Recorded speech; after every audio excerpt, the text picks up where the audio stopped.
2025 के एग्जाम में ये क्वेश्चन आया 3 नंबर का, इतना आसान क्वेश्चन। एक बार पढ़ लो, हो सकता है क्वेश्चन रिपीट ही हो जाए। अब इसका ए पार्ट ये कहता है कि क्रोमोसोम्स क्या होते हैं। क्रोमोसोम्स क्या है?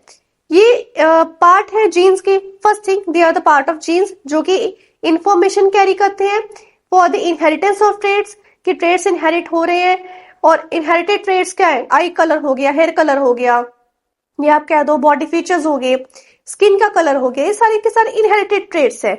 कहां से इनहेरिट होंगे? पेरेंट्स टू ऑफस्प्रिंग्स, या from one generation to the next generation. यही होते हैं क्रोमोसोम्स। किसके अंदर प्रेजेंट है? जीन्स के अंदर। जीन्स कहां पर होते हैं बेटा? DNA, deoxyribose nucleic acid. अब second part of this question ये पूछ रहा है कि जो सेक्सुअली रिप्रोड्यूसिंग ऑर्गेनिजम्स हैं उनके अंदर जो डीएनए कंटेंट है वो स्टेबल कैसे रहता है।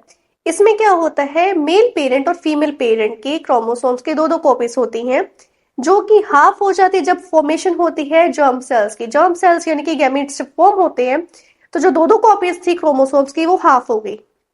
जब दोनों हाफ हो गई हैं और जब मेल और फीमेल पेरेंट दोनों के जो जर्म सेल्स है या गैमीट्स है फ्यूज होते हैं, फ्यूज होके क्या बनेगा? जाइगोट बनेगा।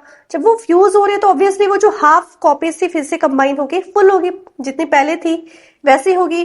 तो जितना कंटेंट था वो स्टेबलाइज होगा, ना तो डीएनए कंटेंट बढ़ा ना डीएनए कंटेंट कम हुआ। जितना डीएनए कंटेंट चाहिए था for the formation of zygote उतना ही रहा। तो इस तरह से वो स्टेबलाइज होता है। क्या हुआ? दो क्रोमोसोम्स थे, फीमेल का और मेल का, दोनों की दो कॉपीज थी।